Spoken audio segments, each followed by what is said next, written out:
Episode 3. എടി, ഞാൻ ഇന്നിവിടെ വരുമ്പോൾ ഒരു ചേട്ടനെ കണ്ടു. അതിന് ഓടി. നിങ്ങൾ പറഞ്ഞിട്ട് കാര്യമില്ല, ശരിയില്ല. എടി, നിന്റെ കസിൻ്റെ കാര്യം പറ. എന്തായി? എന്താവൻ? അവൻ എന്നെ ഇഷ്ടപ്പെടുമോ? ഓ, നിങ്ങളോട് പറഞ്ഞില്ലേ ആ കഥ? എന്നെ കേട്ടോ. ഒരു ദിവസം അമ്മ കസിൻ വീട്ടിൽ വരുന്നുണ്ടെന്ന് പറഞ്ഞപ്പോൾ എനിക്ക് താല്പര്യമില്ലായിരുന്നു. അവൻ ആദ്യം കണ്ടപ്പോൾ ഭയങ്കര ആറ്റിറ്റ്യൂഡുള്ള ഒരുത്തനായിരുന്നു.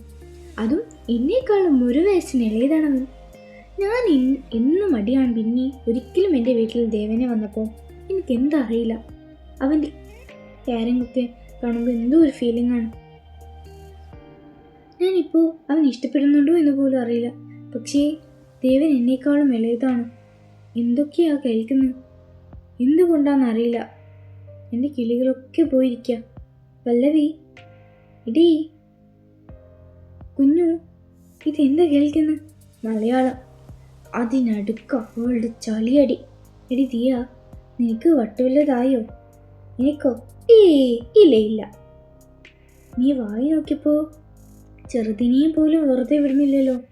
പൊന്നു, വാ, അവരെയും കൂട്ടിക്കോ, ഫുഡ് കഴിക്കാം. അയ്യോ അമ്മീ, എന്താടി നീ ഇങ്ങനെ ബഹളം വെക്കുന്നത്? രാത്രിയായോ? പിന്നെ എന്താ, നിനക്ക് കണ്ണ് കാണുന്നില്ലേ? അമ്മ രാത്രിയാവും മുമ്പ് വീട്ടിലെത്തണമെന്ന് പറഞ്ഞതാണ്. ഞാനിത് എപ്പം പോവാനാ? എന്ത് ചെയ്യും?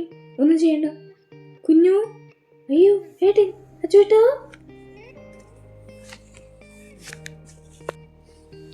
വെച്ചിട്ടുണ്ട് അമ്മ. ഈ കാലമാടൻ എൻ്റെ ചെവി പതിയെ പറഞ്ഞു. മനുഷ്യനിവിടെ എന്ത് ചെയ്യണമെന്ന് വിചാരിച്ചിരിക്കുമ്പോഴാണ് ഒരുത്തിയുടെ ഒരു സംശയം.